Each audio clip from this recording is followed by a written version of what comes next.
प्रशांत किशोर का एक इंटरव्यू बड़ा चर्चा का विषय बना हुआ है, जिसमें उन्होंने बिहार की शिक्षा, इसके अलावा इंडस्ट्री, कांग्रेस पार्टी, लालू यादव, कन्हैया कुमार सबके बारे में बात की है।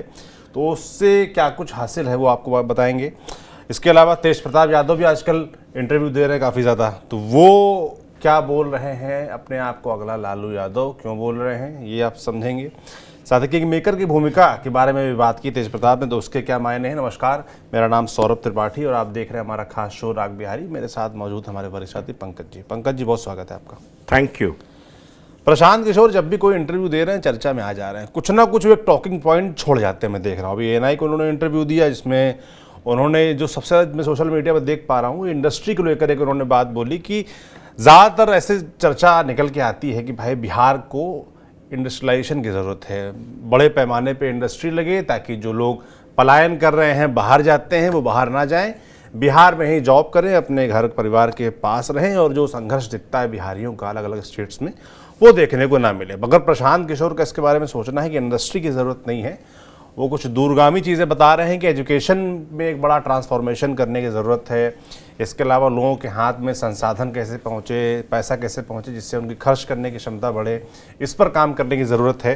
तो सबसे पहले तो पंकज जी, मैं इसी विषय पर आपसे बात करना चाहता हूँ। क्या तत्काल बिहार को इंडस्ट्री की ज़रूरत है कि नहीं? देखिए, मेरे ख्याल से बिहार को इंडस्ट्री की जरूरत तो है, प्रशांत किशोर जो भी बोलते हो, लेकिन मुझे ये लगता है कि बिहार को अगर अभी सबसे ज़्यादा किसी चीज़ की ज़रूरत है तो वो इंडस्ट्री की ज़रूरत है। क्योंकि इंडस्ट्री आने के कई फायदे होते हैं।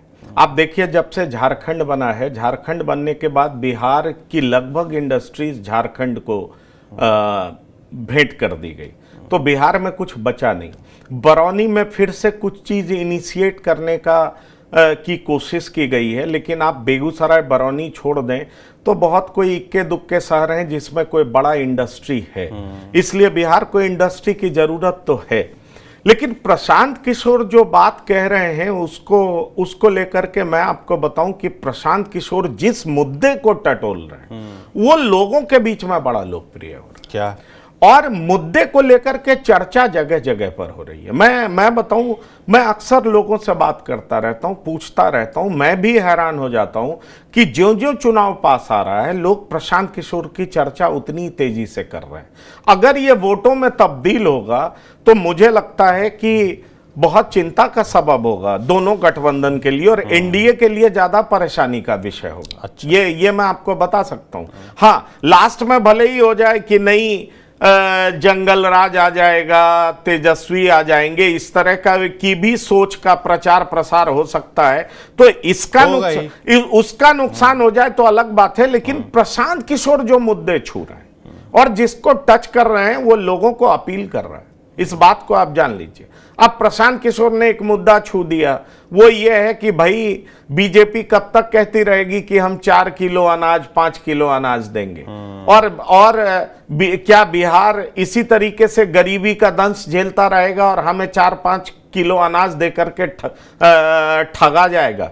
ये मुद्दा लोगों में बड़ा पॉपुलर हो रहा है। दूसरी बड़ी बात आपको बताऊं कि अभी उन्होंने आरजेडी पे अटैक कर दिया, और वो जब ये कहते हैं कि 9वीं फेल व्यक्ति कलम बांट करके इस प्रदेश का राजा नहीं बन सकता, शासक नहीं बन सकता, तो ये बात भी लोगों को बड़ी अपीलिंग होती है। और इसकी बड़ी वजह यह है कि वो जिस तरीके से शिक्षा को लेकर के कहते हैं कि अगर तुम शिक्षित बनोगे तो सही फैसले करोगे, अगर शिक्षित बनोगे तो तुम्हारा कई जनरेशन सुधर जाएगा। जो 9वीं फेल वाली बात है उसको लेकर जनता के बीच कितना मैं देखता हूं कि टॉकिंग पॉइंट वो रहता नहीं है, क्योंकि आप देखिए पिछला चुनाव में देखिए तेजस्वी लगभग तो मुख्यमंत्री बनी गए थे, डिप्टी सीएम बने। मैं उनका इंटरव्यू सुन रहा था, तो उसमें उनका ये भी कहना था कि भाई भले वो 9वीं फेल हो मगर वो डिप्टी सीएम बने तो उन्होंने बहुत लोगों को नौकरी देने का काम किया, जिसको लगातार मुद्दा बनाते हैं। दूसरा, वो कहते हैं कि 9वीं फेल अगर उनको कहा जा रहा है तो उनको उनका बैकग्राउंड भी समझना पड़ेगा कि वो स्पोर्ट्स पर्सन। देखिए,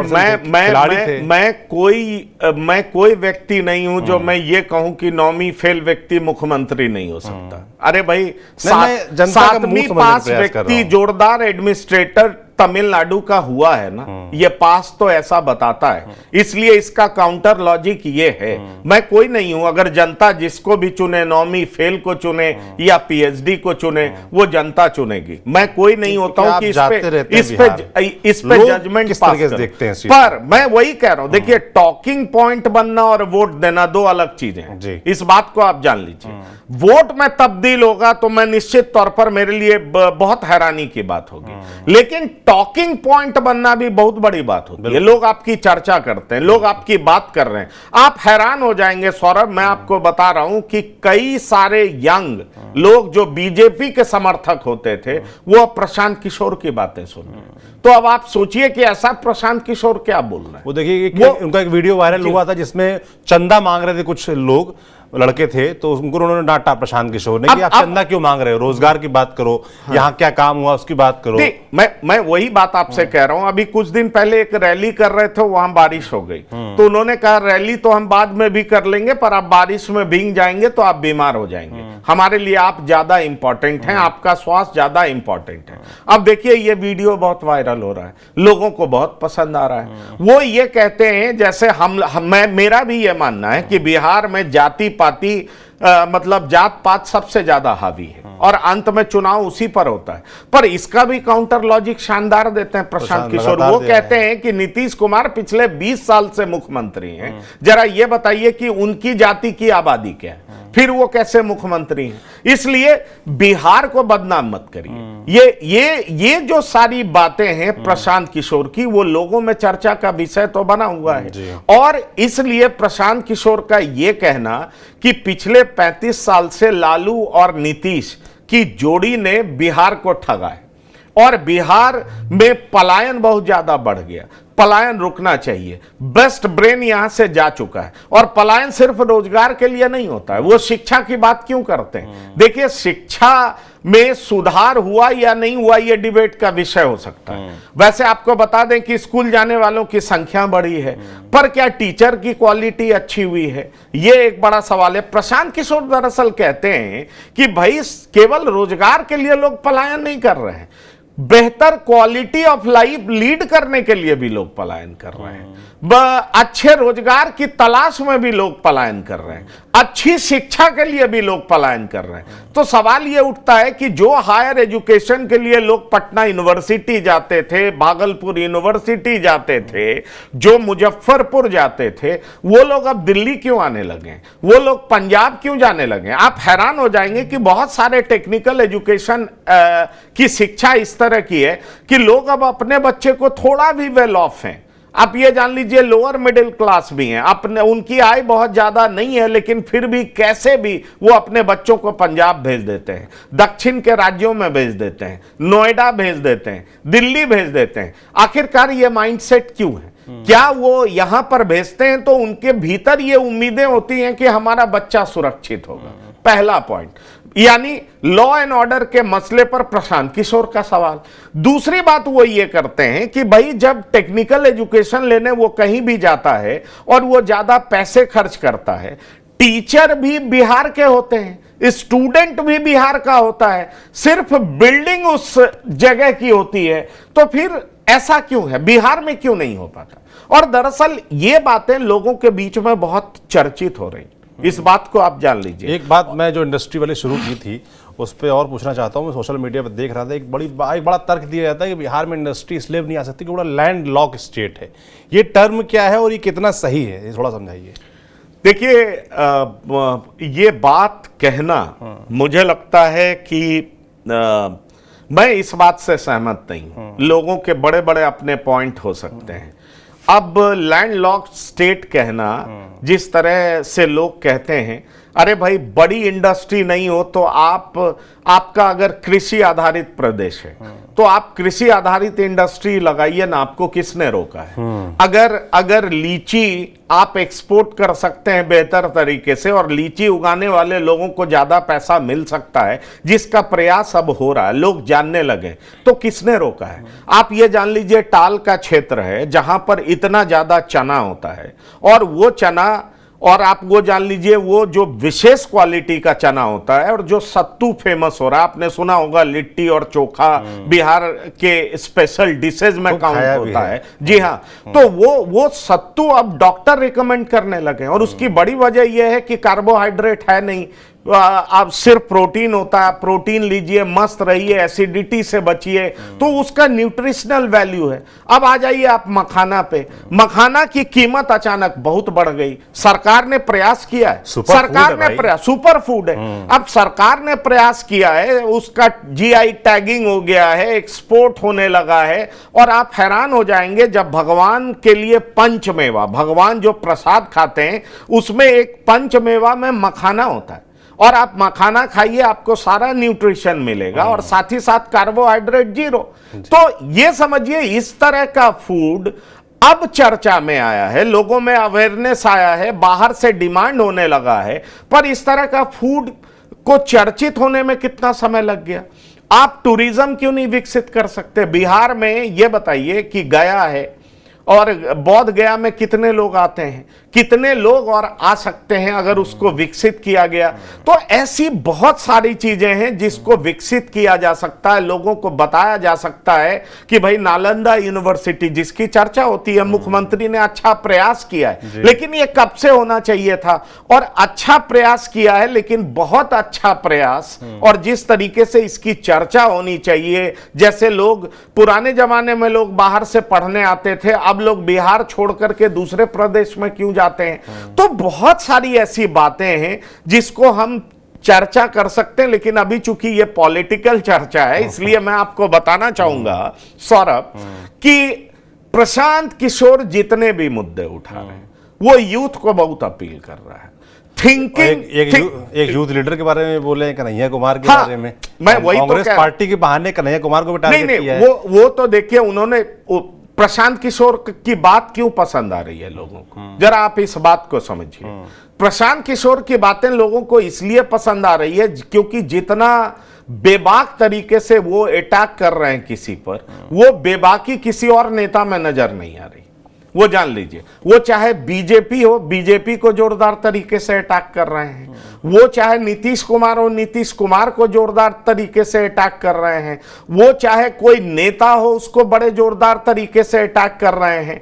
अगर कोई नेता रिबटल देता है तो फिर से प्रशांत किशोर चुनौती देते हैं, और उनका यही दबंगई, ये जो स्टाइल है उनका बात करने का, वो लोगों को पसंद आ रहा है कि भाई ये सबको एक्सपोज कर रहा है ये व्यक्ति। आखिरकार इसमें है क्या?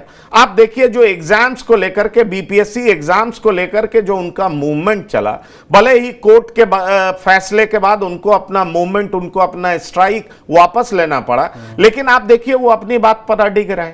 तो यूथ में फिर वो चर्चा का विषय बन गए कि किस तरीके से क्या हो रहा है, क्यों हो रहा है, और जिन बातों को उन्होंने सबके सामने रखा वो लोगों को पसंद आया। जहां तक कन्हैया कुमार का सवाल है, तो उन्होंने अपने इंटरव्यू में कन्हैया कुमार को तो कम लताड़ा है, दरअसल कांग्रेस को आड़े हाथों लिया कि पूरा लालू यादव चलाते हैं। उन्होंने ये कह दिया कि भाई कन्हैया कुमार की यात्रा, अच्छा चलिए, कन्हैया कुमार की यात्रा थी, उनकी स्टाइल बड़ी अच्छी थी कहने की, और ऐसा लग रहा था कि वो जवाब भी दे रहे हैं पर उसके साथ सवाल भी कर रहे हैं, और सवाल दो सीजन जर्नलिस्ट को ऐसे सवालों के घेरे में ले रहे थे जैसे लग रहा था कि वो एग्रेसिव बैटिंग कर रहे हो, मतलब आगे बढ़ करके बोल रहे हो। उन्होंने कहा रे, कन्हैया कुमार की पूरी यात्रा इसलिए थी क्योंकि कांग्रेस अपना प्रेजेंस दिखाना चाहती थी, कांग्रेस गठबंधन में मैक्सिमम सीटें एक्सट्रैक्ट करना चाहती थी, पर कांग्रेस की हैसियत है क्या? कांग्रेस में अगर हिम्मत हो, उन्होंने चुनौती दे डाली राहुल गांधी को कि राहुल गांधी चुनौती दे करके बोले कि चलिए कुछ भी सीट का नाम ले ले, कि इतना लेकर के रहेंगे, मेरा यकीन मानिए लालू प्रसाद उससे कम सीट देंगे। लालू प्रसाद कम सीट इसलिए देंगे क्योंकि कांग्रेस को बताएंगे कि तुम्हारी कोई हैसियत यहां पर नहीं है, तुमको जो हम सीट देते हैं मेरी भीख पे तुम पलते हो। ये प्रशांत किशोर के वर्ड्स हैं, और सोचिए ये जो स्टाइल उनका कहने का है, क्या उनकी बातों का जवाब कोई दे सकता है? लालू प्रसाद का एक डायलॉग बड़ा चर्चित हुआ था, भक्त चरण दास उड़ीसा से थे, प्रभारी थे, लालू प्रसाद ने उनको भक्चोनर दास कह के बुलाया था, और जिस तरीके से उनकी बेइज्जती की थी, और उसकी याद प्रशांत किशोर ने सबको दिला दी कि भाई कांग्रेस तो बैसाखी पर चल रही है, और बैसाखी पर चल करके कांग्रेस ने शुरू में थोड़ा तकड़म बकड़म दिखाया, जिससे कि लालू प्रसाद घबरा जाए। पर लालू प्रसाद तो सीजन पॉलिटिशियन है, वो क्यों घबराएंगे? उनको अपनी राजनीतिक हैसियत का अंदाजा है। और इसलिए लालू प्रसाद ने क्या किया, लालू प्रसाद क्या करेंगे वो प्रशांत किशोर कह रहे थे कि अरे एक बार भक्तचरण दास को भक्तचोनर दास बना चुके हैं वो, और कांग्रेस की ऐसी हैसियत नहीं है कि कांग्रेस एक टारगेट सेट कर दे कि मैं इतनी सीटें लेकर के रहूंगा, क्योंकि राजनीतिक हैसियत कांग्रेस की ऐसी है नहीं। अगर वो 20 सीटें भी बोलेगी, जो प्रशांत किशोर के कहने का मतलब था, तो लालू प्रसाद 18-15 सीट दे देंगे और कहेंगे तुम्हारी हैसियत इतनी ही है और तुम हमारी मर्जी से हमारी भीख पर राजनीति करते हो। अब सोचिए, इतना hard hitting statement Prashant Kishor का, लोगों के बीच में टॉकिंग पॉइंट तो बनता है, चर्चा तो इसकी होती है। अब ये क्या टॉकिंग पॉइंट, ये जो चर्चा का विषय है, क्या वोट में तब्दील होगा? मैं वही बात कह रहा हूं, अगर मैं ऐसा देख पाता हूं, क्योंकि बिहार का चुनाव खास तौर पर मैं बहुत नजदीक से कई चुनाव को मैंने देखा है, अगर ये वोटों में तब्दील होगा तो एक नया इतिहास होगा। क्योंकि पिछले 35 साल से मैं ये तो जरूर देख रहा हूं कि कास्ट इक्वेशन, समीकरण कैसे उसको साधना है, फिर कैसे जीत हो जाती है, कैसे हार हो जाती है। पिछले बार तेजस्वी यादव जीते थे तो उनका एक बड़ा ही फेमस नारा था, उन्होंने लोगों से कमिट किया था कि मैं जैसे ही ओथ लूंगा तो 1 लाख नौकरी साइन करूंगा, इस तरह की बात, या 10 लाख नौकरी साइन करूंगा। तो ये बातें यूथ को बहुत पसंद आई थी। तेजस्वी यादव 17 महीने के लिए डिप्टी सीएम बने, ये सच बात है, उन्होंने नौकरियां बांटी, नौकरी दिया, पर लोगों का यह भी अब कहना है कि वो कौन होते नौकरी देने वाले, नौकरी तो नीतीश कुमार ने दिया। फिर जब वो हटे और नीतीश कुमार जिस तरीके से नौकरी बांट रहे हैं, फिर आपको हम याद दिला दें, तो अब इसकी भी चर्चा बहुत जोरों से हो रही है कि नीतीश कुमार बहुत नौकरी दे चुके हैं, और यकीन मानिए बिहार में नौकरी सही में बहुत मिला है, इस बात से कोई इनकार नहीं किया जा सकता। लेकिन एक होता ना वोटर फैटिग, नीतीश कुमार के लिए यह सच है, नीतीश कुमार स्वस्थ नहीं है, दुरुस्त नहीं है। यह नैरेटिव बनाने में ही प्रशांत किशोर सबसे आगे, यह बात आप जान लीजिए। यह नैरेटिव तैयार करने में भी प्रशांत किशोर सबसे आगे दिखाई पड़ते हैं कि 35 साल से लालू नीतीश। और प्रशांत किशोर यह भी कहते हैं कि बीजेपी भी इससे कैसे बच सकती है। बीजेपी नीतीश कुमार को तब से मुख्यमंत्री बनाए हुई है जब से नीतीश कुमार नॉन फंक्शनल हो गए, मतलब बीजेपी भी नहीं बच सकती, तो बीजेपी को भी घेर लेते हैं। फिर कहते हैं कि अरे केंद्र में सरकार बनी, बहुत कुछ वादा किया गया, क्या किया गया बिहार में, सिर्फ यहां से एमपी चाहिए, एमएलए चाहिए। और ये सारी बातें, चूंकि अब बीजेपी भी 2014 से सत्ता में है, तो लोगों को एक लगता है कि बेहतर विकल्प हमको चाहिए। तो बीजेपी के लिए जो क्रेज 2020 में था, 19 में था, वो 24 में तो नहीं दिखा। ये बात तो आप देख लीजिए। और 25 में क्या दिखेगा, क्योंकि आप याद करिए 19 में ये 40 में 39 जीते थे, 20 में बड़ा नैरो मार्जिन से जीते थे, और तब प्रशांत किशोर नहीं थे, लेकिन कौन थे, चिराग पासवान थे। तो चिराग पासवान ने ऐसा कुछ कर दिया था कि जेडीयू की हालत खराब हो गई थी, पर फिर भी जेडीयू के लिए लोगों में लाइकिंग कम हुआ था, इस बात को एक्सेप्ट तो करना पड़ेगा। पर अब देखिए, अब प्रशांत किशोर घूम रहे हैं, तो मुझे यह दिखाई पड़ रहा है कि एनडीए के लिए प्रशांत किशोर ज्यादा खतरनाक हो, इस बात को आप जान लीजिए। उनकी बातें जिस तरीके से चर्चित हो रही हैं, लोग बात कर रहे हैं, युवा जो रोजगार की बात कर रहे हैं, पलायन की बात आरजेडी भी करती है, पर उनके पलायन को लोग ज्यादा गंभीरता से लेते हैं। आरजेडी की बातों को गंभीरता से इसलिए नहीं लेते क्योंकि 35 साल में एक बड़ा टाइम तो लालू राबड़ी का भी शासन रहा है, नीतीश के भी शासन में 3.5-4 साल इन लोगों की भी सरकार रही है, 15 या 34 महीने के करीब। तो सवाल ये उठता है कि आरजेडी अगर बात करती है तो फिर भी कई लोग सवाल उठाते हैं, लेकिन प्रशांत किशोर बात करते हैं तो लोग सुनते हैं। बिल्कुल। अब तो प्रशांत किशोर के इंटरव्यू पे लंबी चर्चा हो गई। अब बात कर लेते तेज प्रताप यादव की भी, वही बड़ा आजकल इंटरव्यू दे रहे हैं, घूम घूम के सबको इंटरव्यू दे रहे हैं, हम देख रहे हैं, और रोज नशे गुफे भी छोड़ रहे हैं। आप कह रहे हैं कि लोग कहते हैं, कार्यकर्ता कहते हैं कि तेज प्रताप यादव अगले लालू यादव हैं, साथ ही खुद को किंग मेकर भी बता रहे हैं। क्या चल क्या रहा है तेज प्रताप यादव के मन में? देखिए, मुझे लगता है तेज प्रताप यादव थोड़ा टेक्टिकल भी हैं, थोड़ा भावनात्मक भी हैं, थोड़ा इधर की भी बात करते हैं, थोड़ा उधर की भी बात करते हैं। सौरभ, ये बात सबसे पहले उनके तथाकथित, मैं नहीं कहूँगा साला, लेकिन मीडिया में चूंकि अगर अनुष्का उनकी वाइफ है तो वो साले हुए, गर्लफ्रेंड हैं तो उनके भाई हैं, जो भी है। आकाश यादव को उन्होंने यूथ विंग का लीडर बनाया था, और यूथ विंग का लीडर बनाया तो वो आकाश यादव कह रहे थे कि तेजस्वी यादव को पसंद नहीं है। उन्होंने तेजस्वी यादव को सीधे सवालों के घेरे में रखा और सब कुछ के लिए जिम्मेदार बताया। तेज प्रताप यादव सीधा तेजस्वी यादव को नहीं घेरते हैं, अपने पिता को नहीं घेरते हैं, लेकिन घुमा फिरा करके ऐसी बात करते हैं कि तेजस्वी और लालू प्रसाद के इर्द गिर्द जो पार्टी के लोग हैं वो मुझे निशाना बना रहे हैं क्योंकि मुझ में लालू प्रसाद वाली छवि है।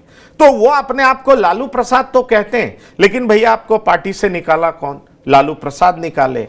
तेजस्वी यादव आपके डिफेंस में तो आए नहीं, तो लालू प्रसाद का जो एक्शन था आपके डिफेंस में, आपकी कोई बहनें भी नहीं आई। तो आप दूसरे को के बारे में जो भला बुरा बोल रहे हैं, आपको यह तो समझना चाहिए कि आपकी पार्टी में आपके भाई और आपके पिता ही सबसे बड़े नेता हैं, सारे फैसले वही लेते हैं, तो फिर दूसरों को आप सवालों के घेरे में क्यों ले रहे हैं? लेकिन एक बात उन्होंने बड़ी अहम कही, वो ये कही कि लालू प्रसाद का असली छवि मुझ में ही दिखता है, मैं पार्टी में बहुत लोकप्रिय हूं और इसीलिए लोग साजिश करके मुझे हटा रहे हैं। तो साजिश करने वाले कौन है? इसका मतलब है कि लालू प्रसाद की छवि तेजस्वी यादव में नहीं दिखती है, लालू प्रसाद की छवि इनमें दिखती है। और जो लोग तेजस्वी यादव को नेता बनाना चाहते हैं, मुख्यमंत्री बनाना चाहते हैं, वही लोग इनको रास्ते से हटाना चाह रहे हैं। तो क्या वो तेजस्वी यादव के समर्थक हैं जो तेज प्रताप यादव को रास्ते से हटा रहे हैं? ये हमें समझना पड़ेगा, ये समझना पड़ेगा। तो भाई ये तेज प्रताप के इशारे के तेजस्वी यादव के इशारे के बगैर कैसे हो सकता है? तेज प्रताप यादव जो कह रहे हैं कि मैं अपने भाई को मुख्यमंत्री देखना चाहता हूं, लेकिन मैं किंग मेकर की भूमिका में रहना चाहता हूं। अरे भाई, किंग मेकर की भूमिका में आप तब रहेंगे जब पार्टी आपको एक्सेप्ट करेगी, पार्टी आपको निकाल चुकी है। तो मुझे इस बयान के कई मायने दिखाई दे रहे हैं। एक तो अपने लोगों के बीच में कहना कि लालू प्रसाद का असली अक्स मुझ में ही दिखता है, उनका स्टाइल मैं ही फॉलो करता हूं, असली बारिश मैं ही हूं। चूंकि अभी लालू प्रसाद उनके साथ नहीं है, उनको पता है कि संगठन में उनकी स्थिति क्या है, इसलिए वो सीधा तेजस्वी यादव को चुनौती नहीं दे सकते। इसलिए वो ये कह रहे हैं कि मुख्यमंत्री वो बने, मुझे कोई दिक्कत नहीं है, लेकिन मैं किंग मेकर की भूमिका में रहना चाहता हूं। ये आप समझिए। तो दरअसल तेज प्रताप जो भी घुमा करके कह रहे हो, उनका गुस्सा, उनका दर्द बाहर आ रहा है। वो परिवार में भी अलग थलग पड़ चुके हैं, पार्टी में भी उनके साथ कोई दिखाई नहीं पड़ता। पार्टी पर पूरी तरीके से पकड़ तेजस्वी यादव की मजबूत हो चुकी है, तेज प्रताप यादव की मजबूत नहीं दिखाई पड़ती है। और तेजस्वी यादव के पीछे उनके पिता खड़े हैं, और पिता जो कि निश्चित तौर पर बहुत बड़े क्राउड पुलर हैं, बिहार में अभी भी सर्वाधिक लोकप्रिय नेता माने जाते हैं। उनके ऊपर बहुत सारे आरोप भी हैं, सजा याफ्ता भी हैं, लेकिन इस सब के बावजूद लालू प्रसाद की फैन फॉलोइंग बहुत ज्यादा है और तेज प्रताप उनसे सीधा टकरा नहीं सकते। लालू भी नहीं चाहेंगे कि अपने बेटे से टकराएं, इसलिए अभी कुछ समय के लिए, क्योंकि चुनाव है, अनुष्का उसी समाज से आती हैं, 14% वोट का सवाल है, मैसेज गलत नहीं जाना चाहिए। कोर्ट में भी लड़ाई जारी है, ऐश्वर्या इस मसले को उठा सकती हैं। इसलिए लालू प्रसाद ने तमाम चीजों को बारीकी से समझते हुए एक ऐसा टेक्टिकल डिसीजन लिया जो जनता की अदालत में और कोर्ट में उनके लिए सहायक साबित हो। तेज प्रताप यादव इस तरह के वक्तव्यों के लिए जाने जाते हैं, पर यह देखना दिलचस्प होगा कि चुनाव से पहले वो क्या करेंगे। क्योंकि एक और वीडियो बहुत वायरल होता है, तेज प्रताप यादव अखिलेश यादव को फोन करते हैं और अखिलेश यादव कहते हैं, क्या आप कहां से चुनाव लड़ रहे हैं? वहीं से चुनाव लड़ रहे हैं। तो ये कहते हैं, हम आते हैं, आपसे मिलते हैं, आपको बताएंगे।